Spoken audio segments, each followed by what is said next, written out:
భారత్ మాతాకు వందనం. జై జవాన్ జై కిసాన్. పవన్ కళ్యాణ్ని ఏ మాటలన్నా కానీ పట్టించుకోరు అనే అలా ప్రతి మనిషి ఆశించిన వాళ్ళు కూడా లాస్ట్కు ప్రీతి కర్నూలు జిల్లా సుగాల ప్రీతి అని. ఎందుకంటే ఒక వర్గం వాళ్ళని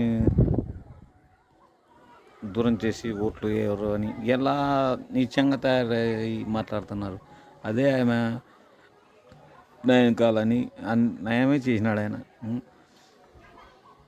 డబ్బులు ఇప్పించేది గవర్నమెంట్ ద్వారా అన్ని పార్టీ ఫండ్స్గా అన్ని విధాల ఉద్యోగం అన్ని విధాలా ఇచ్చి ఇంకా ఏం చేయాలి, వాళ్ళు న్యాయం జరగలేదంటే వాళ్ళకి అంతగా అంటే కోట్లలో చేసుకోవాల్సింది న్యాయం కాదనిలే. వాళ్ళు వచ్చి వాళ్ళ మనుషులని కాపాడడానికి న్యాయానికి అడ్డం పోరు కదా. న్యాయం ఎప్పటికీ నిజాయితీగానే ఉంటుంది, ఎవరికైనా శిక్షలు పడతాయి దాంట్లో.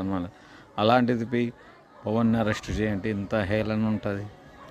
మళ్ళీ అంతా ఉంటే మళ్ళీ జగన్ కూడా అరెస్ట్ చేయని చెప్పొచ్చు కదా, చంద్రబాబు నాయుడుని అరెస్ట్ చేయని చెప్పొచ్చు. అంటే ముఖ్యమంత్రులను అరెస్ట్ చేస్తే అవుతుందా నీ న్యాయం? చేసింది ఏదో నా కొడుకు ఒడుగు చేసినాడో కానీ ఇలాంటివి అనడం తప్పు కదా.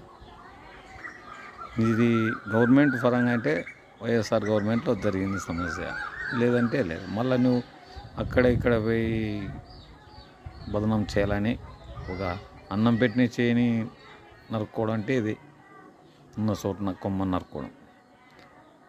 పవన్ కళ్యాణ్ని అనడం చాలా ప్యాషన్ అయిపోయింది ప్రతి వాడికి. భారత్ మాతకు వందనం. జై జవాన్ జై కిసాన్.